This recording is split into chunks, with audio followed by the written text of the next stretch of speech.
I'm a cook. I'm a cook who goes out and buys the best local products around, turning them into these beautiful dishes that I serve paying customers in my restaurant. At the end of the day, I hope to make a profit from.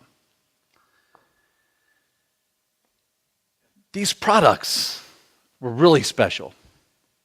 For years, we took all these products for granted. Ponchatoula strawberries. We're talking about our oysters, our shrimp, buster crabs. I can go through the whole litany of them. Satsumas, Creole tomatoes, even Creole cream cheese. I always thought that they would just be there for granted. My culture, my success is actually dependent upon my culture, connected to. My culture is also connected to my foodways. Neither one can exist without the other. And the success of myself, but also our entire hospitality industry that we're dependent upon, is connected to both of these. Now, after years of hurricanes, and it's ironic that I'm talking about this now following what we just heard. After years, we had Katrina, and then we had Rita, followed by another storm. Can't even remember the name of it.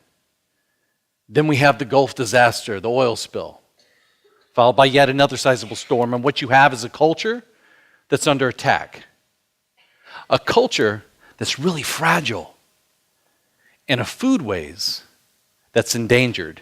And if we lose the foodways, we're all done for. I'm blessed to come from a special culture. A culture that's best defined by its food.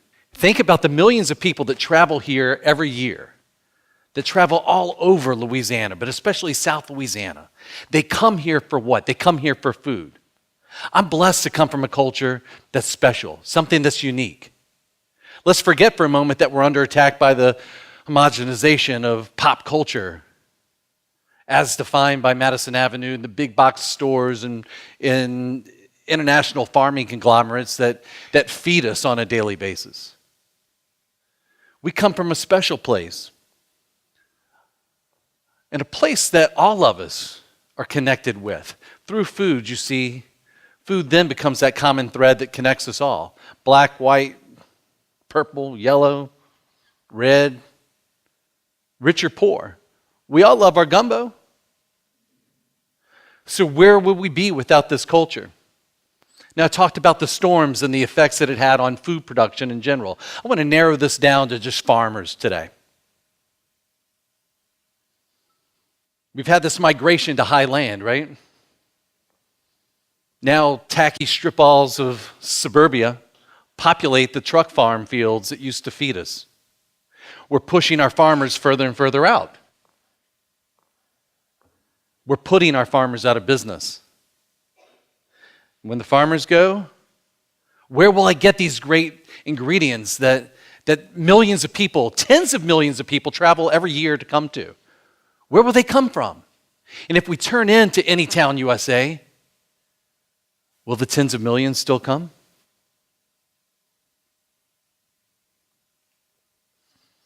So years of working with farmers. I'm talking about almost 2 decades here of working with and supporting those people that I depend on, that we depend on.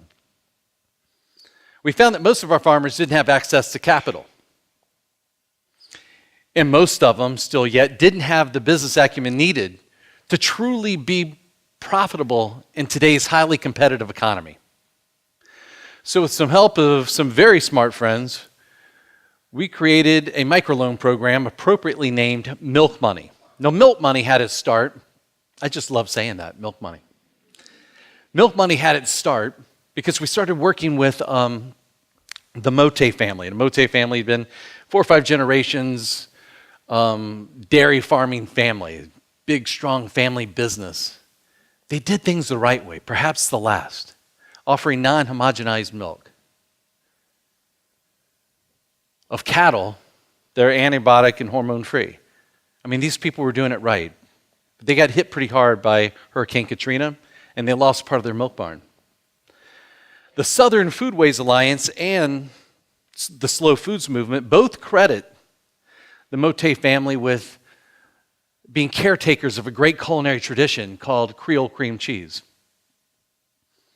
Now, allow me a little tangent here. Creole cream cheese, if any of you don't know, it's a fresh farmer's cheese, well known around New Orleans. It's creamy, subtly sweet, and it's balanced with the bracing tartness, I guess. The tartness that you get when you bite into a green apple, a good Granny Smith apple, and you just get it in the back of your cheeks. I love it on hot French bread, just slathered over the top with maybe some herbs. I love basil. If you want to chop some chives, throw those on there too. And maybe some flaky, crunchy sea salt. And I can just devour it. I can taste it right now as I'm explaining it to you. Other friends, I love food. Other friends of mine, they like to take it and mix it with sugar and just a little bit of heavy cream and pour it over those Ponchatoula strawberries. This is good stuff, and this is the stuff we need to fight for. This is part of our culture. But unfortunately, it was lost. It was lost in Hurricane Katrina. And what ended up happening is that the family broke up. The daughters had to go elsewhere and find employment for the first time outside of the family business. Mom and dad stayed at the dairy and did the best that they could just to keep their heads above water. But they were going nowhere fast. Until they struck a deal with the local school, offering to sell them incredible milk for their children to drink. So they go to their bank, and the bank wanted nothing to do with the small family farm. And so we stepped in, and we created milk money really around them. And it's a microloan where we made the capital available to them at virtually no interest.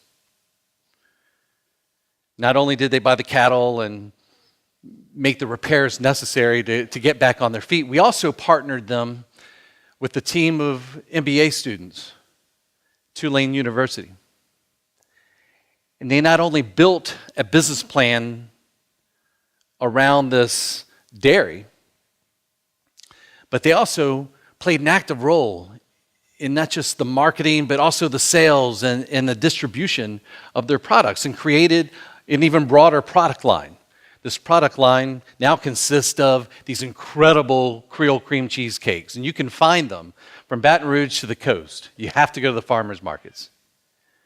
Or from New Orleans up to Jackson, in little private stores in between. This is good stuff. They've almost paid back all of their loan, and now they're an inspiration to what can happen if we work with people in the right way, if we connect. And we work with a lot of farmers. I want to talk about John Bartlett. John is extremely talented, passionate, applying great, very innovative, sustainable practices to his farm, as most of our farmers do. But this guy has the most diverse product line that I've ever heard of. Not only does he sell cut flowers and poultry and eggs, but he has the most incredible produce, and he's planting in such a way, he plants it in an intensive farming method where we have virtually every month a new product coming out. And so he is creating commerce along the way every month. And so what also makes him different is that he's young. He's in his early 30s when most of the people that we deal with are in they're at least 60 years old or older. And so it's important that we bring in a new group of people, a younger group of people with new ideas that want to break some rules and want to now think about the future. How do we create more farmers like John? And we do that by investing in people that are making a difference in their community. Connectivity is the basis of culture. It's that fabric that we're all woven into, and none of us can escape it. We are dependent upon the farmers, and I'm proud that Milk Money's made a huge contribution to a number of the families in our region. It's making a difference on a daily basis. But I'm even more proud that the farmers are sustaining us. They're sustaining our culture. You see, what this is really all about, it's not the cultivation of food as much as it is the cultivation of humanity. Thank you.